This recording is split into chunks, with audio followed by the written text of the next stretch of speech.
This is the conclusion that was drawn by the Congressional Committee, headed by Senator Walter Mondale, who later became a presidential candidate. As I see it, Mr. Chairman, is for this committee to be able to figure out how to persuade the people of this country that indeed it did go on. And how shall we ensure that it never happen again? But it will happen repeatedly unless we can bring ourselves to understand and accept that it did go on.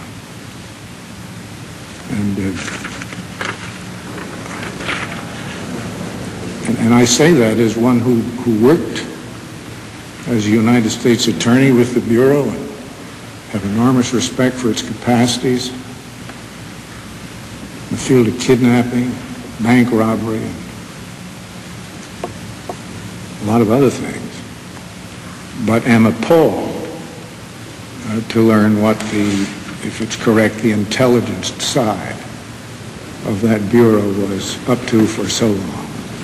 If we would like to believe that the FBI would do all this viciousness and all of these things to an individual and would stop short of killing him, then we're out of our mind. In America today, if we believe the CIA would deal with foreign assassinations and would not consider it at home, that's like saying the mafia runs crooked gambling tables in South America, but honest ones in America. It just ain't true. We've seen then how the decade of struggle ended.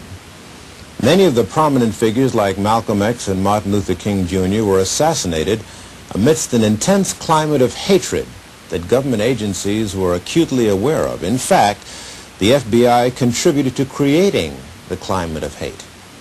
Moreover, the assassinations themselves appear to have been facilitated by an elaborate network of government and police agencies who were watching very closely every move that Malcolm X and Martin Luther King Jr. were making, and then at the same time they disappeared just as the assassinations occurred.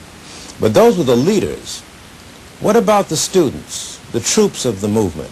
Well, they too were subjected to harassment. This document that you're looking at now shows how the FBI tried to divide factions within the Student Nonviolent Coordinating Committee.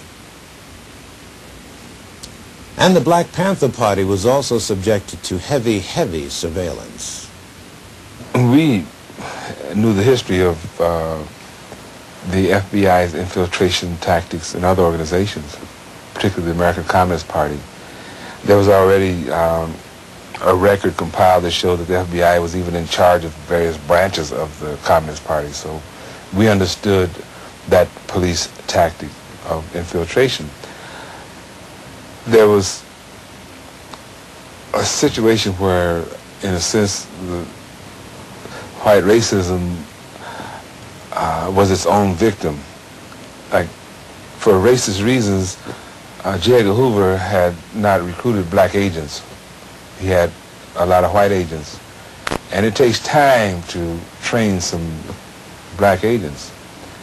In the meantime, those white agents, try as they might, were not able to infiltrate our ranks because the Black Panther Party did not have any white members. Okay? And we relied upon people that we knew. And we kept people that we didn't know on another level.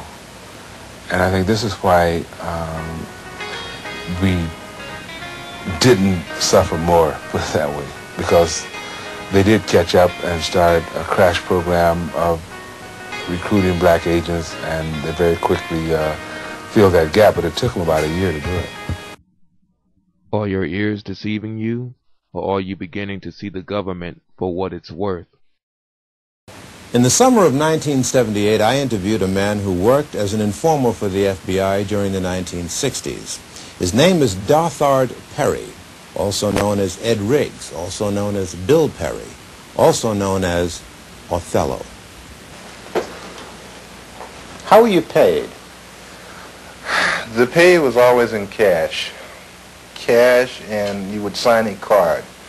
It would go like this. A rendezvous or a drop-off point would be picked out either by yourself or the agent. You would meet the agent there. Usually it would be in a vehicle. You get in the vehicle, he would hand you the money. He would tell you first to count the money. He would tell you the amount while you counted it. If the amount was there, he would then bring out a card. On that card would be for the week of such and such. In other words, the week was dated. So-and-so has been paid the amount of. Then you would sign the card, and then the agent would sign the card. The reason for this is that if all of a sudden the IRS became very interested about where you were getting all this extra money from, you could always tell them to go back to the Bureau, and the Bureau would have your cards on file. I see. Were there such things as bonuses? Oh, yes. What were they paid for? Bonuses were paid for, suppose while you were meeting with, or you were at a meeting with Bobby Seals, Chulai of the Red Army happened to come to the meeting too, which is something which would be a new development. That's bonus time. In other words, a hot piece of information. Hot piece, very hot piece.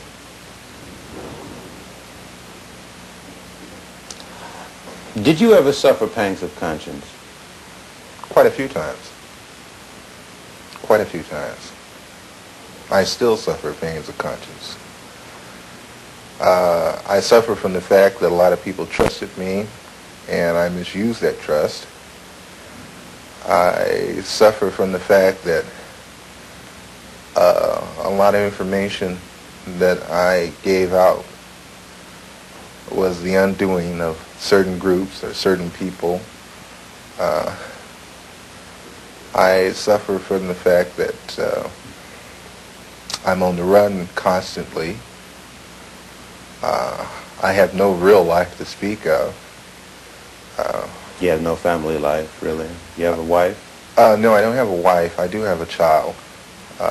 I can't see her that often. I have to stay away from them because once I come around, the Bureau shows up and harassment starts.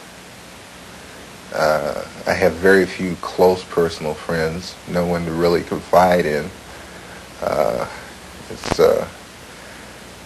It's like being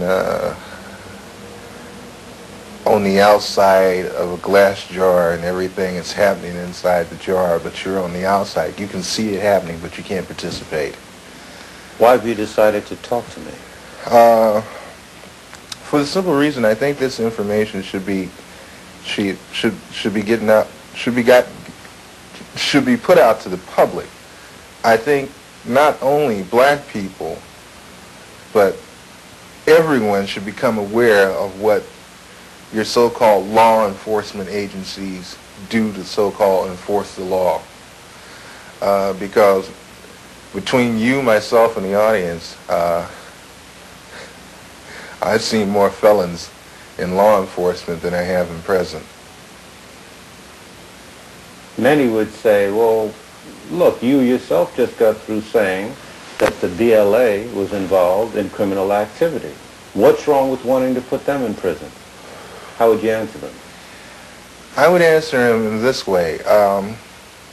First off, we have to understand why they did what they did. But I'm not even going to go off into that psychological hoo-ha. What I'm going to say is when you become just as bad as the people that you go after, then there's nothing gained and a whole lot lost.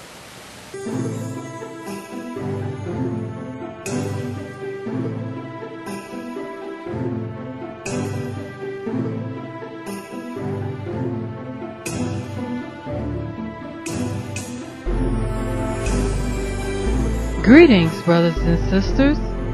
This week on It's a Doggone Shame, what is COINTEL? Some may think Memorandum 46 is a fraud, but reserve your thoughts until after this documentary, addressing issues that are strictly taboo in the black community.